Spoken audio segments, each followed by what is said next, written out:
Alright, so for some fucking ridiculously stupid reason, I quoted Steve Bannon, who said he used Milo and Breitbart to basically infiltrate Gamergate and turn a bunch of gamers into alt-righters and Trump supporters. Which, you know, even just quoting Bannon apparently got a whole bunch of people within Gamergate pissed off at me. And then some charming folk on the left, on left Twitter, came out and quoted it and decided to act as though I had been this giant supporter of Gamergate who legitimized it and essentially tacitly supported the harassment of women. Because Gamergate, the great tragedy of Gamergate is that it's taken the video game community and industry and it's given this cudgel, this word Gamergate, which everyone can use as a cudgel now for either side of this discussion. Whereas before Gamergate, I was focusing very heavily on a sort of pro-consumer angle in all my work, whether that was Mass Effect or Devil May Cry or anything else. After Gamergate, it became this hugely political thing, and it became about feminism and SJWs and all of this stuff, and it became almost impossible to detach the two.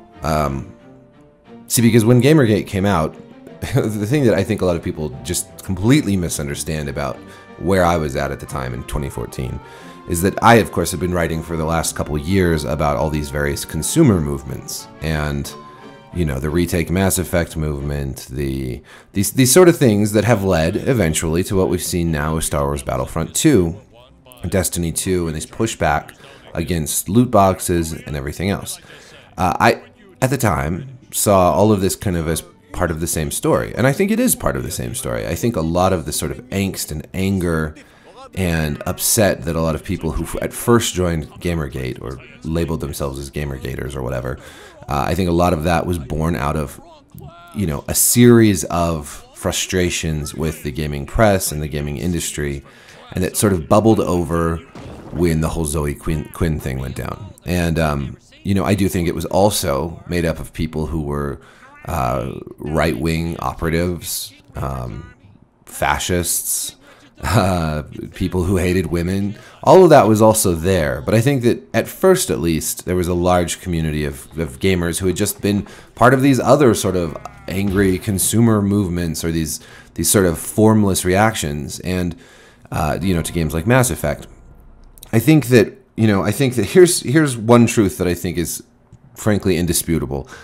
When the whole Zoe Quinn thing went down, it was an unfortunate story. Like, no one needs to have their personal life dragged out into the public like that. And it's really a shame that it ever was dragged out into the public that way. And, at first, I didn't want to write about anything to do with it. But what happened was that for whatever reason, moderators at Reddit, NeoGAF, and other places decided that it was just a subject that could not be discussed at all. And to a lot of people, in maybe paranoid style, this looked like censorship. Like, why are they keeping us from discussing this topic? Because much more than just being about Zoe Quinn, there was all this worry that there was sexual favors being traded for good game reviews. And while a lot of that was total bullshit, the bullshit comes to light when you let people talk about it. And the problem is that much of this was then driven into 4chan and into more and more anonymous, more and more paranoid circles.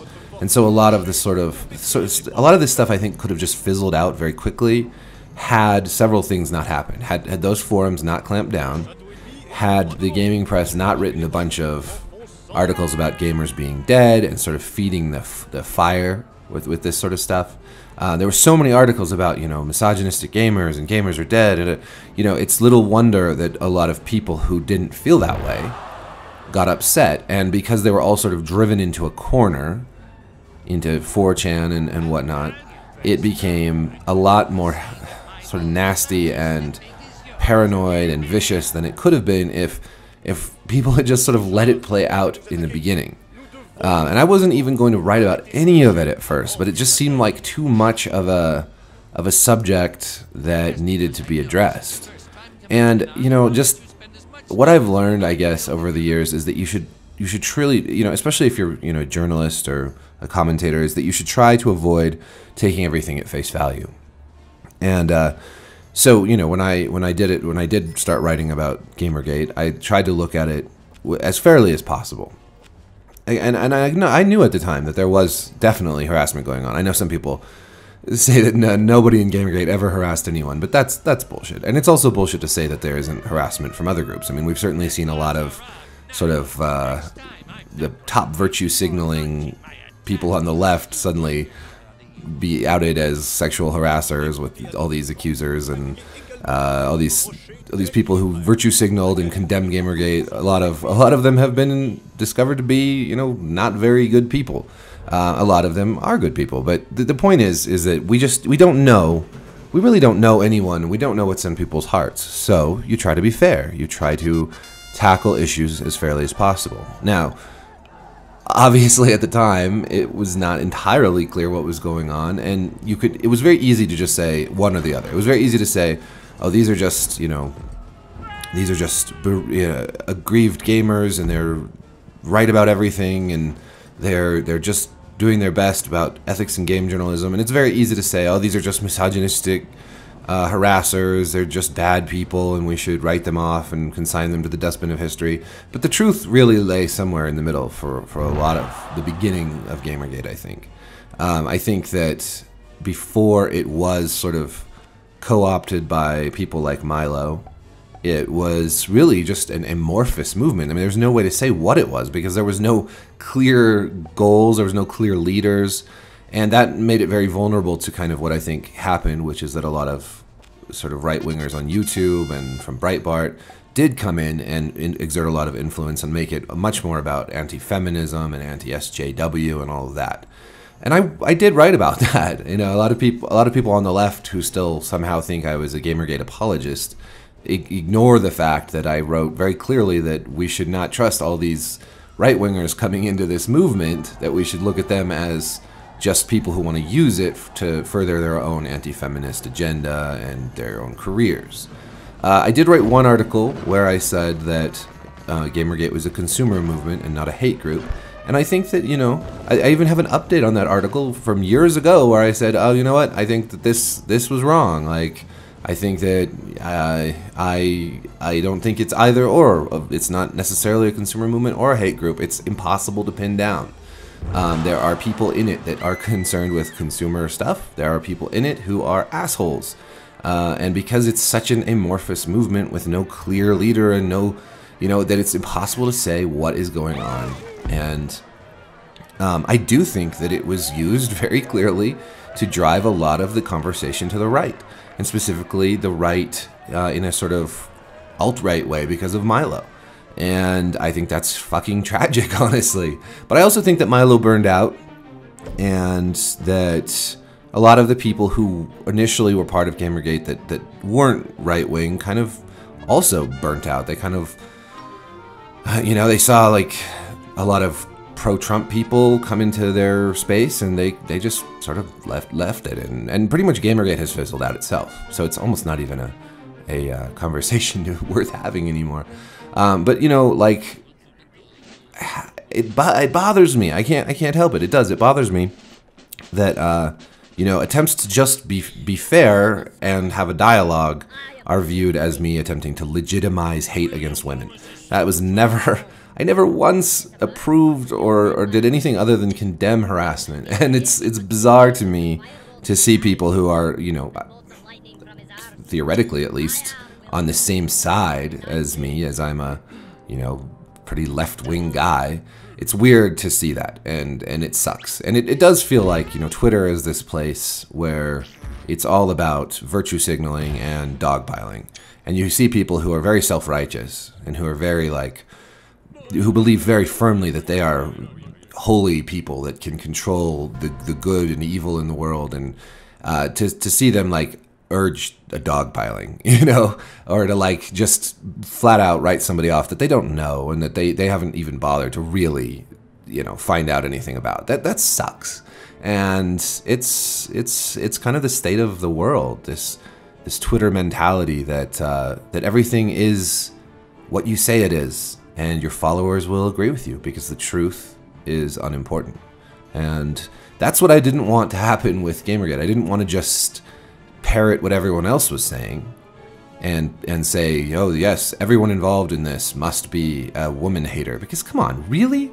that seems kind of preposterous, right? Of course there were some very nasty people involved in Gamergate, and but then there was other people who I'd known for some time, who had been up in arms about Mass Effect and other issues in the gaming world, and I didn't always agree with them, but I could tell that they were not just awful people. And that's the other thing, like, people are saying, like, I didn't believe the women who were harassed. Of course I believed them. I mean, it's very obvious that someone like Anita Sarkeesian is harassed constantly, and it sucks. It sucks a lot, and I feel very badly for women who have been harassed. And the thing is that what the other thing that kind of bothered me about Gamergate, and still does, is that it was always sort of this, like, let's blame this faceless, anonymous group of gamers for harassment of women. And what we've seen now in the Me Too, this whole Me Too phenomenon, is that really, like, there are a lot of men out there who are journalists, who are politicians, who are celebrities and comedians, who are rich and famous, who are presidents of the United States, who have harassed women. And it always felt like a cop-out, kind of, to just blame anonymous people. And you even, I mean, there are people that I saw blaming Gamergate and criticizing them, who later were accused by multiple women of harassment or sexual assault or rape. And it's interesting, like, what is the utility of blaming this sort of anonymous group, as opposed to actually going out and saying, hey, look, there's real people with names and faces harassing women in the workplace, harassing women all over yeah. So I don't know. It seems like a stupid conversation to have anymore, this whole Gamergate thing. And it sucks. It sucks for me because I really was just trying to give everyone a fair shake. I never disbelieved women who were harassed, but I also didn't believe that, these people who were just basically copy-pasting other people's articles had done any sort of investigation into the people who were talking about Gamergate, other than, oh look, my buddy over at Polygon says it's a hate group, so I'm going to say it's a hate group.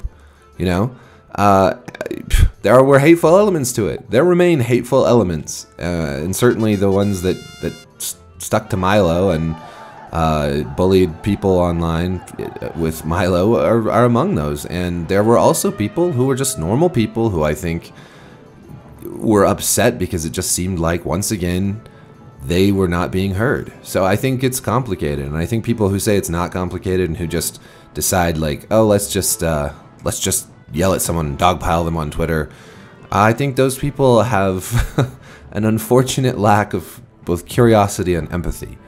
And it's interesting because they can come from all sides. And I will also say that I think I did not do everything correctly during the Gamergate scandal. I wanted to try to have dialogue, like with Total Biscuit and other people who I thought were coming at this with, like, a little bit more context. And I tried to do that, and I didn't always succeed. I don't think everything I wrote about it was entirely well thought out. I am absolutely human, and I absolutely screw up, just like anybody else. I think that applies to multiple periods of my life. I didn't always approach the Mass Effect issues perfectly. I still probably write articles and things that are not entirely perfect or flawless. I don't always have the best take. It's just part of, trying to make sense of this world is a lot of what I do. I mean, but I really am also just writing about video games. So when something big and complex and hard to understand comes up, it's not always, especially back then, it wasn't always easy to see the forest for the trees. And I still don't think it is. I still think Gamergate is not one thing or the other. And at different points in time, it's a different beast. But the one thing I am sure of is, if it hadn't been shut down before it was even called Gamergate, if they just let people talk amongst themselves on the forums where this sort of thing was supposed to be discussed, I think it would have burned out. I don't think you would have had people like Adam Baldwin giving it the hashtag Gamergate or a name at all. And I don't think if this thing hadn't been named, if the label hadn't been given to it, I don't think it would have ever turned into anything whatsoever. I don't think I don't think you would even know who Milo Yiannopoulos was if not for Adam Baldwin calling it Gamergate and then everything blowing up because gamers were not able to just vent a little bit online, even about something as distasteful and unpleasant as someone's personal life. I wish, we can go back one step further and we can continue this wishful thinking and say, I wish that whole Zoe Quinn thing had never been publicly posted, but there you have it. We can't change the past. So yeah, I did not ever mean to legitimize any sort of harassment towards women. I certainly did try to push back against people like Milo and their anti-feminist agenda, and in the end I sort of just gave up on it. I didn't actually write that much about Gamergate. Where I stand now, I think it was a mixed bag of all sorts of things. I think it had an unfortunate element within it that was filled with trolls and other people who wanted to harass people like Anita Sarkeesian and Zoe Quinn. And I think that there was also people who really legitimately were worried about the industry and the games that they loved, and whether or not they were able to express that properly is another question. But you tackle these subjects as they come, and that's, what can I say? I did what I thought was the best thing, which was try to make peace and try to steer what I saw as a potential consumer movement away from the right-wing fringe that ultimately kind of took over. And I think I failed at that. And I wish I wish that it had never happened. I wish I hadn't ever even bothered writing about it. I wanted to write about it because I thought maybe I could bring a little bit of sanity and a little bit of understanding to the whole thing. And here's the last thing I'm going to say. I don't think it's very tempting. Like, as someone who really doesn't like Trump and really finds like the whole MAGA, Make America Great Again movement like kind of awful, I don't think that the best way to treat with that kind of with a group you dislike or disagree with, I don't think the best thing you can do is call them deplorables, right? I think that just makes them angrier and makes them less willing to hear your side. And I think the same thing was true with Gamergate. Rather than just pile on with all the other people writing like, oh, gamers are misogynists, Gamergate is a bunch of misogynists. I mean, all that's going to do is make the people in that movement less likely to listen and less likely to change and less likely to come together and to have some sort of reconciliation and peace. And it's sort of a microcosm of the larger political dialogue that we see now. I mean, maybe there is no reaching the other side, right? Maybe it is all futile, but every time I'm tempted to just write people off that voted for Trump as racist assholes, I think to myself, how do we actually achieve change? How do we actually come together as people? And I think we can do that. I think we can do that, but you don't do it by just dismissing the other side as horrible. And, I realize that on Twitter, and for a lot of these sort of virtue signaling professionals out there, that's what they do. They write off people as horrible, and they get their followers to jump on them and harass them, even though they say they're against harassment. They're all about getting the right people harassed. And ultimately, this just makes the divide stronger. It firms the resolve of people who maybe could be amenable to discussion and to progress. And I think the more we sort of dig these trenches, the more likely we are to keep these wars going forever. And I think certain people on both sides do profit from this. And I may disagree with the politics of people on the right more, but I definitely see people on the left do the same thing. I know. Every time you say both sides, someone says, "Oh, both sides. You're doing a both sidesism," just like in Charlottesville. That was one of the things I heard on Twitter today. Yeah, not every situation is the same. It's obviously not the same. But I even think that with people like white nationalists and fascists, that yes, they are horrible people that need, and their ideas need to be condemned. But I do also think that we have to somehow reach these people. And we have to figure out ways to make these ideas, you can't just shout down ideas. You have to be able to confront them in I don't know about civil conversation or whatever, but there has to be a better way than just saying something on Twitter and then thinking that you're brave. You know? Like, that's not brave. To be brave is to go out and actually talk with people you disagree with.